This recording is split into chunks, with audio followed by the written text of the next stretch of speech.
প্রধান অধিকারকারী স্টেশন হলো এই বেগুনকোদর, যেখানে ভূতের ভয়ে দীর্ঘ ৪২ বছর স্টেশন বন্ধ রাখা হয়েছিল। সেখানে কোনো ট্রেন দাঁড়াতো না। ইন্টারনেট থেকে বিভিন্ন রকম তথ্য সংগ্রহ করে সেগুলোকে নিজের মতো সাজিয়ে পরিবেশন করছি এই গল্পে।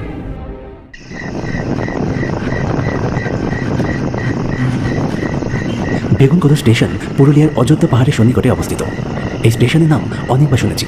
পুরুলিয়াতে আমরা 2 বন্ধু বেড়াতে এসেছি এবং এখানে এসে আমাদের ইচ্ছে হলো এই বেগুনকোদর স্টেশনে সত্যিই ভূত আছে কি নেই সেটা নিজের চোখে দেখা বা অনুভব করা। যদিও এটা খুবই ঝুঁকিপূর্ণ, বিপদের আশঙ্কা অনেক বেশি, কিন্তু তাও আমরা দুজন এই কাজটা করতে যাচ্ছি। হোটেল থেকে একটা টোটো নিয়ে আমরা ওই স্টেশনের দিকে যাচ্ছি।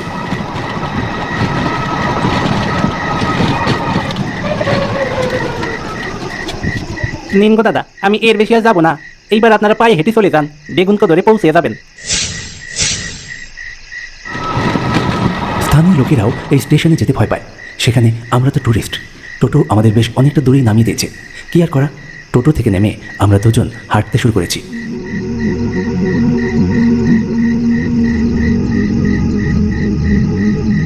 পরিবার এখনো ভেবে দেখ, ওখানে যাওয়াটা ঠিক হচ্ছে তো? আমরা আবার বাড়ি ফিরতে পারবো তো, নাকি আবার ওখানেই শেষ হয়ে যাবো? আরে দূর, কেন ভয় পাচ্ছিস? ভূতের কথা তো গুজব হতে পারে নাকি? কত লোক কত ভিডিও বানিয়ে রেখেছে, কই কারো মুখে শুনেছিস যে কেউ মারা গেছে? ভয় পাস না, চল।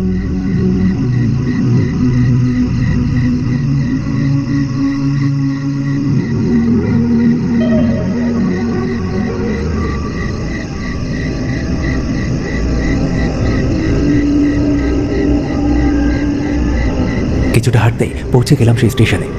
চারিদিক ফাঁকা, তার মাঝে রয়েছে একটা জনবিহীন স্টেশন। সেখানে রয়েছে খুব ছোট্ট একটা ঘর, সম্ভবত সেটি টিকিট কাউন্টার। টিকিট কাটা বা টিকিট দেওয়ার জন্য সেখানে কেউ নেই, বন্ধ, অন্ধকার। আমরা এদিক ওদিক হাঁটাহাঁটি করতে লাগলাম।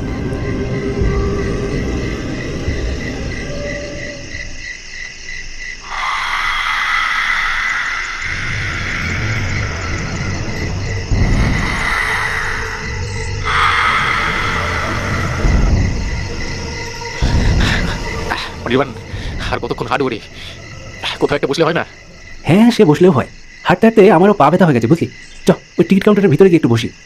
কি টিকিট কাউন্টার? ওখানে না ভাই, ওখানে না। কেন রে, ভূত দেখতে এসছিস আর টিকিট কাউন্টারে যেতে ভয় পাচ্ছিস? চল, কিছু হবে না, পাগল কোথাকার।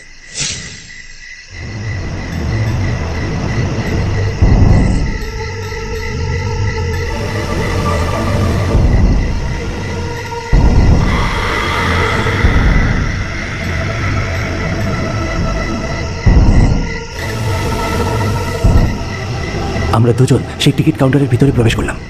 ভিতরে কিচ্ছু নেই, ছোট্ট একটা টিকিট জানলা যেটা বন্ধ হয়ে আছে, আর সামনে একটুখানি বসার জায়গা।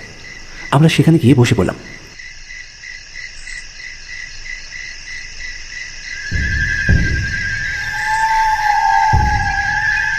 সেখানে প্রচণ্ড মশা, বসে থাকা মুশকিল হয়ে যাচ্ছিল। আমাদের সঙ্গে ছিল মশা মারা ধূপকাঠি। সেই ধূপকাঠি জ্বালিয়ে আমরা বসে রইলাম আর অপেক্ষা করতে লাগলাম ভূতের দেখা পাওয়ার জন্য। ফাঁকা জায়গা, শীতল হাওয়া বইছে। বসে থাকতে থাকতে আমরা যে কখন ঘুমিয়ে পড়েছি নিজেরাই জানি না।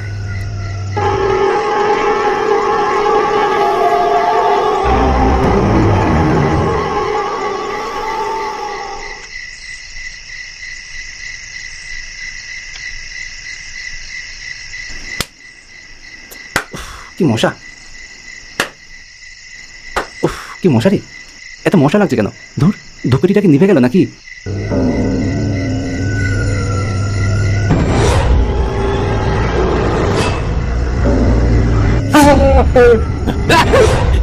এটাকে এটাকে ভয় পেলি বুঝলি? আপনি আপনি কে? আমি হইলাম এখানকার স্টেশন মাস্টার। উফ, সৈকত, ভয় নেই, মানুষ মানুষ। তোমরা কি ভাবলি ভূত? তা নয়তো কি? এমন ভাবে অন্ধকারের মধ্যে বসে থাকলে ভূত তো ভাবতেই হবে, তাই না? আপনাকে দেখেই বোধহয় লোকজন ভূত ভেবে ভয় পায়, তাই আর এখানে আসে না। সে আমি কি জানি, তারা যদি আমার ভয় পায় তাহলে তো আমার কিছু করার নাই। কিন্তু আপনি এত রাত্রে এখানে কেন? কি আর করি বলো, কাজ করার মতো কিছু নেই। এখানে তো আর কোনো লোকজন আসে না, ঘুম আসতেছিল না, তাই ভাবলাম এখানে এই যে একটু বসি। এসে দেখলাম তোমরা ঘুম আসছো, তাই আর ডাকিনি। আচ্ছা, লোকেরা যে বলে এখানে নাকি ভূত থাকে, এটা কি সত্যি? সত্যি যদি নাই বা হবে, তাহলে 42 বছরে এই স্টেশন বন্ধ রাখার কারণটা কি? হ্যাঁ, ভূতের ভয় দীর্ঘ 42 বছর স্টেশন বন্ধ ছিল। এখানে কোনো ট্রেন দাঁড়াতো না, তারপর গ্রামের লোকেদের দাবি মেনে 2009 সালে এই স্টেশন আবার খুলে দেওয়া হলো। তবে রীতি কোনো ট্রেনই এখানে দাঁড়ায় না। ওরে বাবা, 42 বছর ট্রেন দাঁড়ায়নি? তাহলে তো মানতেই হবে যে এখানে ভূত আছে। সেই ভূত এত বছর ধরে এখানে আটকে আছে কেন? সে আসি একখান মেয়ে এখানে রেল লাইনে কাজ চলছিল, আর সে লাইন পার হচ্ছিল, হঠাৎ একটা ট্রেন এসে পড়ে। সে দেখতে পাইনি, ট্রেনে কাটা পড়ে সে মারা যায়।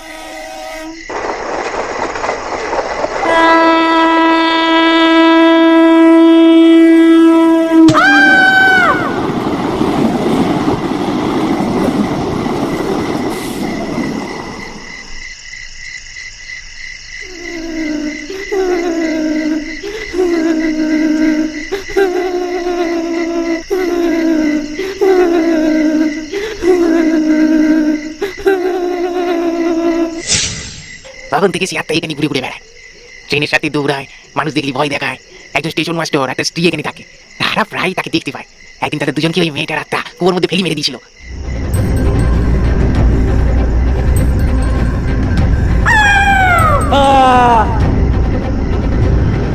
এরপর থেকে স্টেশন বন্ধ করে দেয়। আমরা কি দেখতে পাবো সেই ভূতকে? বাড়ি যাও, দেখতে পাবে। যাও, বাড়ি যাও।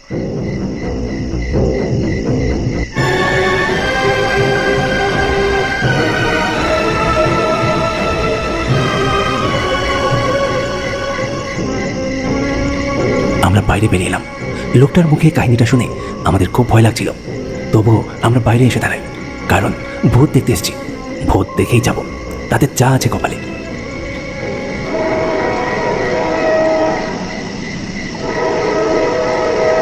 দাঁড়িয়ে থাকতে থাকতে আমরা ট্রেনের হর্ন শুনতে পাই, তার মানে ট্রেন আসছে। আমরা তাকিয়ে থাকি সেই দিকে।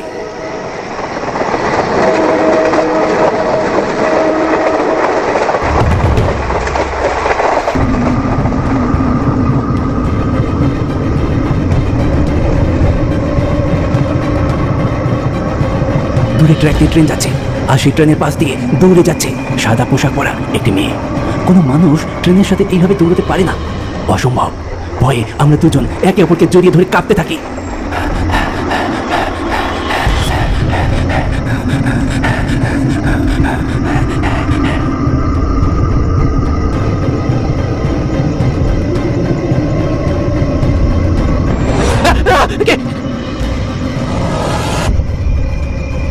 আমাদের গায়ে স্পর্শ করে একটা ঠান্ডা হাত। আমরা লাফ দিয়ে ঘুরে দাঁড়াই, দেখি সেই লোকটা বাইরে বেরিয়েছে। চোখগুলো কেমন যেন, মুখের মধ্যে রয়েছে অসংখ্য দাগ।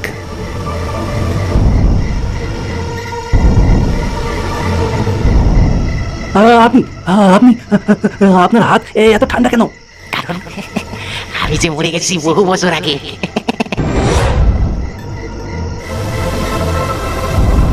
কেন মজা করছেন দাদা? আমরা এমনিতেই ভয় পেয়ে আছি। আমি হলো সেই স্টেশন মাস্টার যাকে ওই মেয়েটা মেরে ফেলেছিল। ওই যে দাঁড়িয়ে আমার স্ত্রী।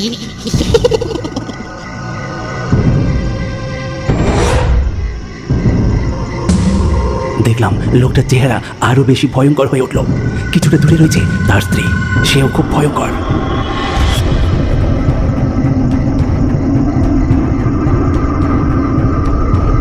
দূর থেকে হেঁটে আসছে সেই মেয়েটা যে এতক্ষণ ট্রেনের পিছনে ছুটছিল।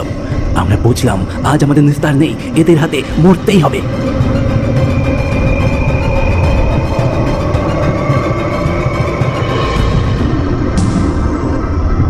বাঁচবার জন্য আমরা দুজন একবার শেষ চেষ্টা করব। সৈকত সৈকত সৈকত, দৌড়ো দৌড়ো সৈকত, দৌড়ো। আমরা প্রাণপণে ছুটতে লাগলাম গ্রামের দিকে।